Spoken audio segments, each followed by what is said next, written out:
paz do Senhor, meus queridos irmãos, tudo bem com você? Seja muito bem-vindo, você que já nos acompanha ou você que está chegando agora ao nosso canal EBD, Palavra de Vida para você. Neste terceiro trimestre de 2026, aqui pela classe dos adultos, nós estamos estudando na nossa Escola Bíblica Dominical a seguinte revista, A Igreja dos Gentios, da chamada missionária à consolidação do Evangelho entre os povos, amém? E nós, nesta oportunidade, estaremos estudando a lição de número 9, lembrando aos irmãos que as 8 lições anteriores estão postadas aqui no nosso canal em uma playlist chamada A Igreja dos Gentios, amém? Nesta oportunidade, então, irmãos, a lição de número 9, para o dia 30 de agosto de 2026, ela tem como tema Coragem para testemunhar, Paulo diante da multidão. Nosso texto áureo se encontra lá em Atos, capítulo 22, no verso 15, que diz assim: Porque hás de ser sua testemunha para com todos os homens do que tens visto e ouvido. A nossa verdade prática, ela vem dizendo: todo aquele que teve um encontro real com Cristo é chamado a testemunhar dele com fidelidade, mesmo em meio à oposição e ao sofrimento. Nós estaremos estudando na lição de hoje que servir a Cristo não vai nos isentar do que? De oposições e de sofrimento, mas é Ele que nos dá força para continuar. O apóstolo Paulo, escrevendo 2 Coríntios, capítulo de número 5, no verso 17, ele diz assim, assim que se alguém está em Cristo, nova criatura é. As coisas velhas já passaram, eis que tudo se fez novo. Ou seja, irmãos, com Cristo, tudo em nossa vida é novidade.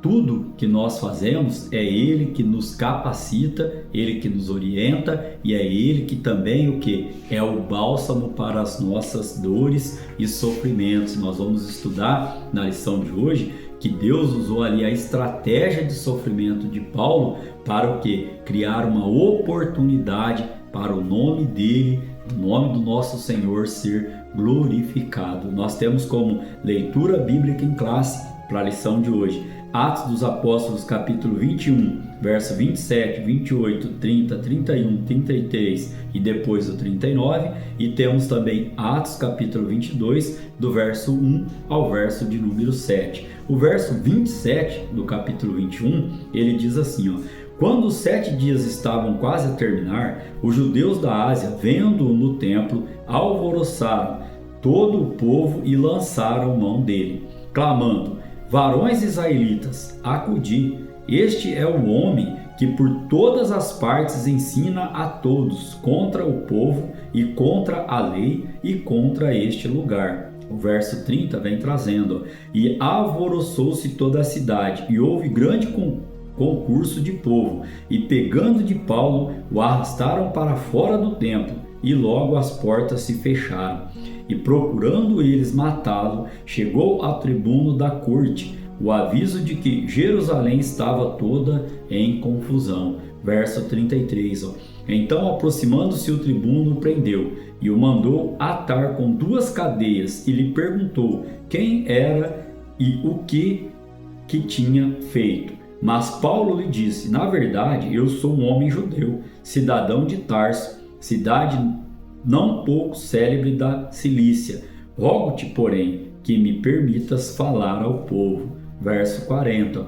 E havendo-lhe permitido Paulo, pondo-se em pé nas escadas, fez sinal com a mão ao povo. E feito grande silêncio, falou-lhes em língua hebraica, dizendo... Aí o capítulo 22, o verso 1 diz assim, Varões, irmãos e pais, ouvi agora a minha defesa perante vós. E quando ouviram-lhe falar em língua hebraica, maior silêncio guardaram.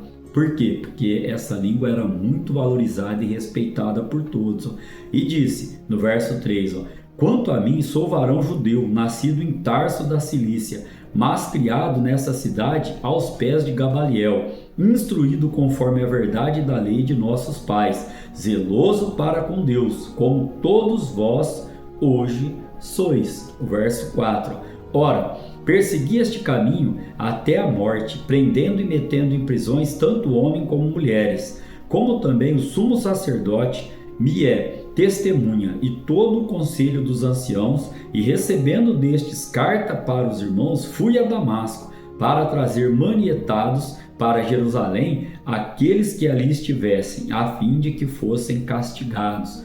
Mas no verso 6, ora, aconteceu que indo eu já de caminho e chegando perto de Damasco, quase ao meio-dia, de repente me rodeou uma grande luz do céu, e caí por terra, e ouvi uma voz que me dizia: Saulo, Saulo, por que me persegues? Essa foi a nossa leitura bíblica em classe. Nós temos para a lição de hoje 3 objetivos. O primeiro objetivo é analisar a prisão de Paulo e compreender a fidelidade em meio à oposição. O segundo, interpretar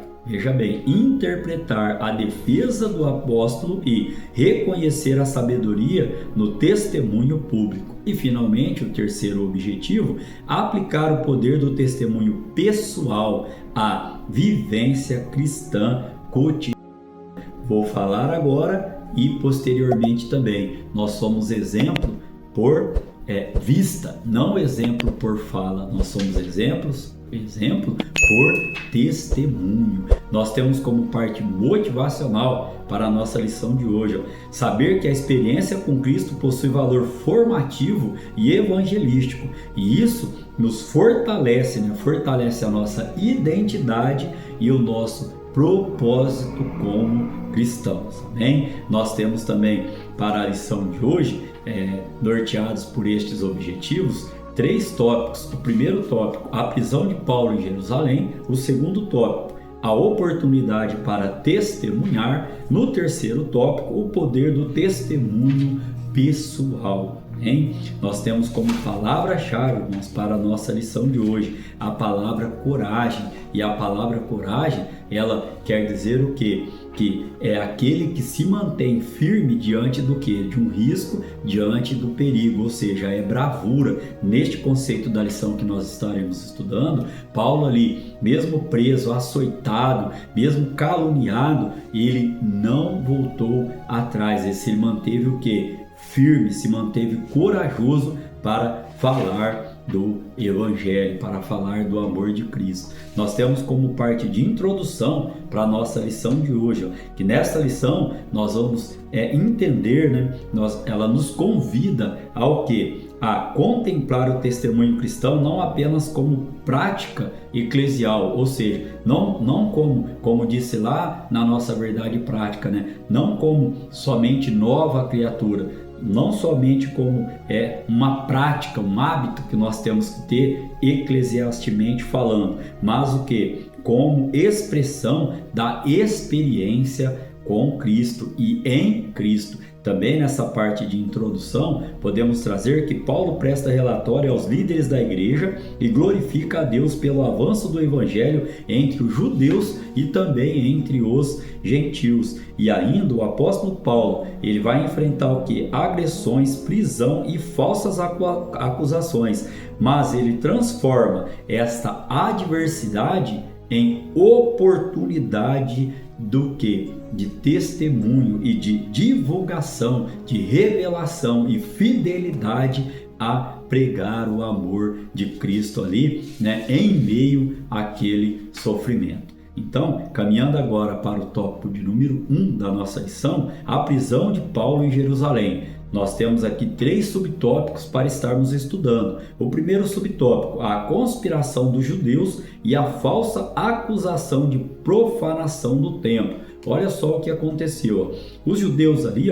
eles levantaram acusações falsas, afirmando que o apóstolo ensinava contra o povo, contra a lei e contra o templo. E como eles respeitavam demais o templo, essas acusações, elas eram o quê? Irônicas, pois Paulo estava justamente em rito de purificação. E o que nós aprendemos aqui? Nós aprendemos que o servo de Deus pode ser caluniado, mas permanece firme por confiar naquele em quem crê, confiar naquele que o chamou. Paulo escrevendo aos Timóteos, capítulo de número 2, verso 12, 2 Timóteo, capítulo de número 1, verso 12, ele diz assim, por cuja causa padeço também isto, mas não me envergonho, porque eu sei em quem tenho crido, e estou certo de que é poderoso para guardar o meu depósito até aquele dia. Nós sabemos em quem nós temos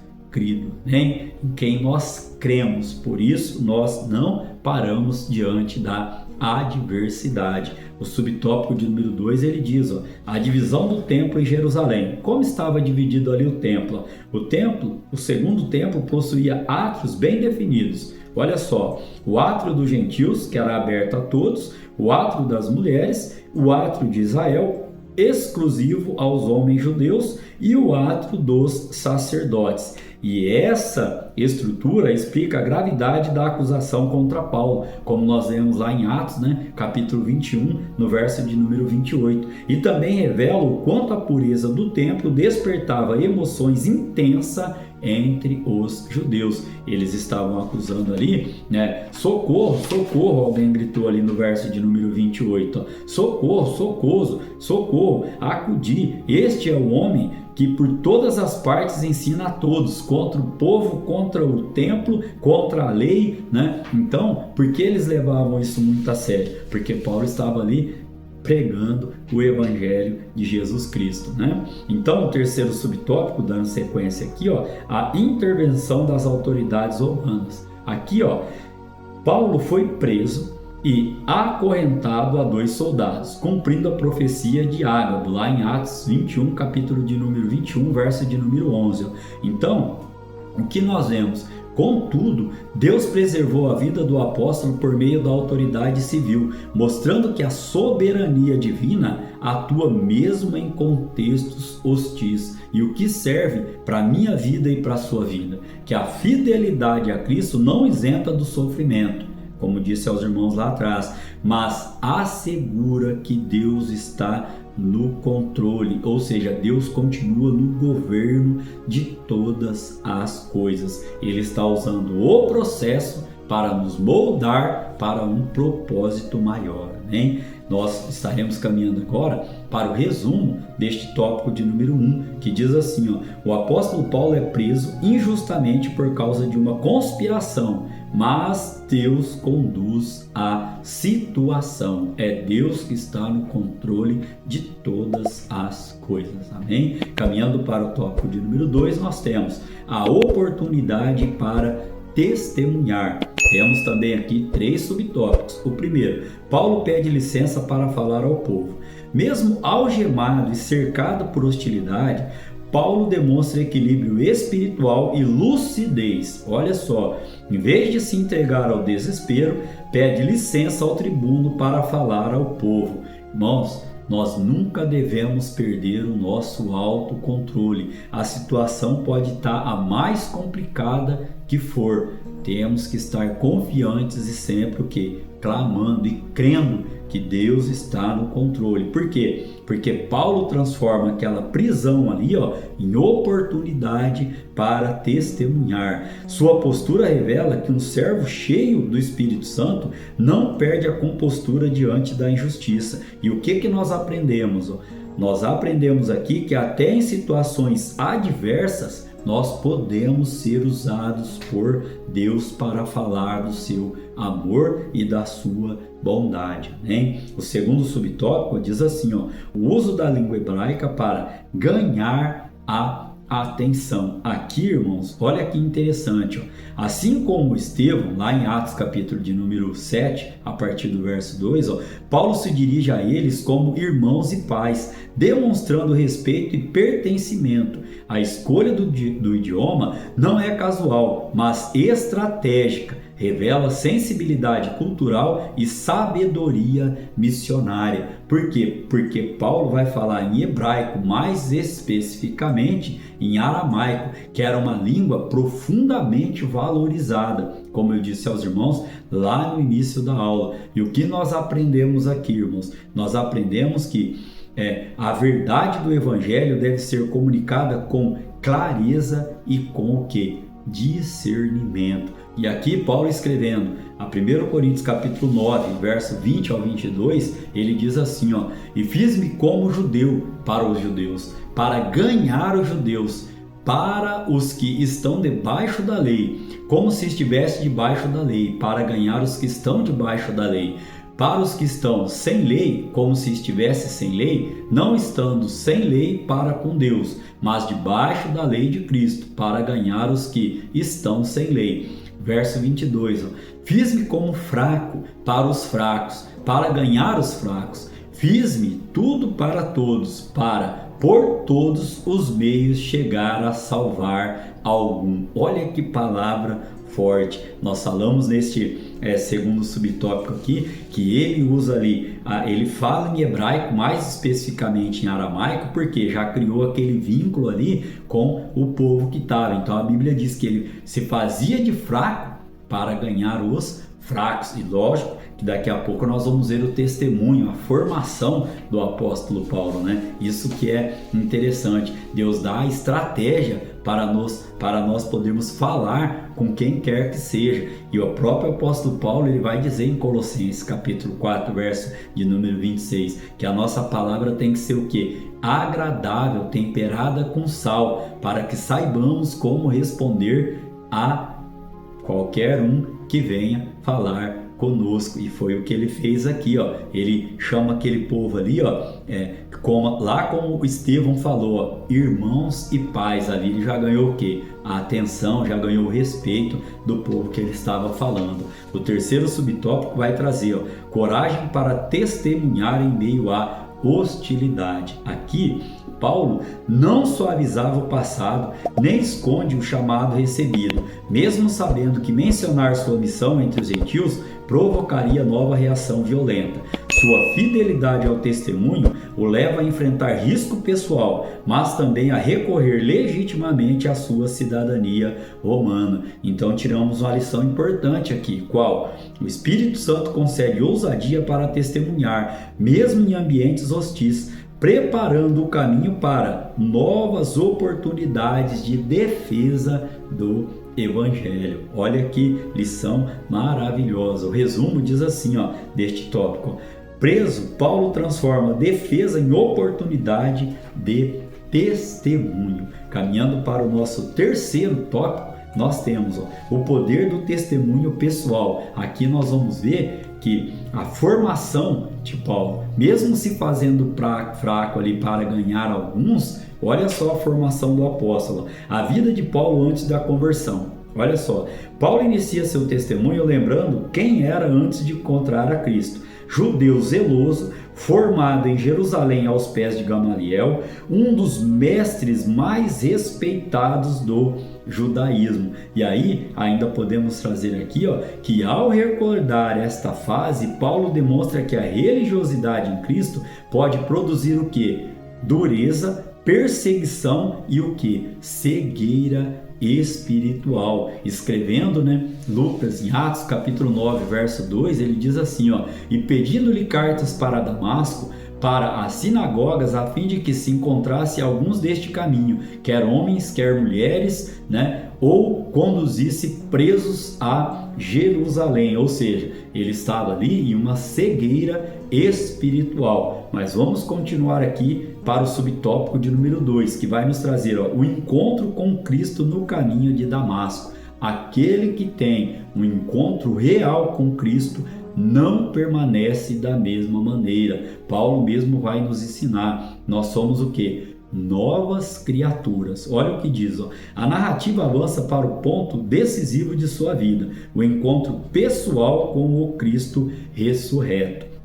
Ainda aqui, Paulo deixa claro que sua conversão não foi fruto de persuasão humana, mas da intervenção soberana de Deus. Aquela experiência do apóstolo Paulo transforma radicalmente a sua trajetória. E nós, aplicando hoje para os nossos dias, nós temos que o testemunho confirma que a verdadeira força da igreja nasce do encontro real e verdadeiro com Cristo, que vai nos iluminar, que vai confrontar os nossos erros e pecados e vai redirecionar as nossas vidas. Atos capítulo 9, verso do 3 ao 6, traz essa narrativa. Ó. E indo no caminho, aconteceu que, chegando perto de Damasco, subitamente o cercou um resplendor de luz do céu, e caindo em terra, ouviu uma voz que lhe dizia: Saulo, Saulo, por que me persegues? Então nós já aprendemos aqui que aquele que persegue a igreja, persegue a Cristo. Olha o verso 5. Ó. Ele disse: Quem és, Senhor? E disse o Senhor: Eu sou Jesus, a quem tu persegues. Duro é para ti recalcitrar contra os aguilhões. E ele, tremendo e atônito, disse: Senhor, que queres que eu faça? E disse-lhe o Senhor: Levanta-te e entra na cidade, e lá te será dito o que te convém fazer. A palavra do Senhor para a minha vida neste momento e para a sua é: levanta-te, te coloque-te de pé diante da minha presença, porque eu vou te revelar o que você vai ter que fazer. Eu vou te iluminar, eu vou sarar as suas feridas, e eu vou, o que aqui que nós já vimos aqui? Vou redirecionar a sua vida. Você recebe esta palavra e pode glorificar ao nome do nosso Deus. Caminhando para o terceiro subtópico, nós temos sua missão como servo e testemunha de Cristo. Aqui, irmãos, Paulo, por meio da sua conversão, ela veio acompanhada do quê? De um chamado missionário. Por meio de Ananias, homem piedoso e respeitado entre os judeus, Paulo recebe confirmação divina para ser testemunha de Cristo. E o que? Especialmente entre os gentios, através do apóstolo Paulo, o evangelho se divulgou e chegou até eu e você. Ainda aqui, seu testemunho mostra que quem foi alcançado pela graça não pode ficar o quê? Quieto. E o que é a graça? É uma bondade merecida, é um favor imerecido. Então, irmãos, nós temos que aprender aqui que Deus transforma o passado em instrumento de testemunho e usa as nossas vidas para anunciar a salvação. O salmista vai dizer no Salmo no Salmo de número 3, que a salvação ela vem do Senhor, e sobre o teu povo esteja a sua bênção. E a palavra do Senhor também vai nos dizer que é desejo de Deus que todos sejam salvos. O resumo deste tópico de número 3, ele vem trazendo: o testemunho pessoal revela a graça e confirma a missão. Caminhando agora para a nossa conclusão, nós temos que a prisão não silenciou Paulo, tornou-se um púlpito providencial em meio à injustiça e à oposição. Deus transformou a perseguição em oportunidade para o testemunho do Evangelho. A fidelidade do apóstolo revela que nenhuma circunstância escapa do governo divino. Assim, aprendemos que provocações podem se tornar instrumentos da graça quando escolhemos permanecer firmes e testemunhar de Cristo, mesmo em meio a cenários adversos, mesmo em situações adversas. Nós temos que continuar falando do amor de Cristo. Querendo Deus, estaremos aqui para estudar a lição de número 10. E esta lição de número 10, ela terá como tema uma esperança inabalável perante os poderosos. Amém? Então, que a graça do nosso Senhor e Salvador Jesus Cristo, que o grande amor do nosso Deus, nosso Pai, e que a doce comunhão do Espírito Santo esteja com todos, não somente hoje, mas para todo o sempre. Você pode dizer um amém?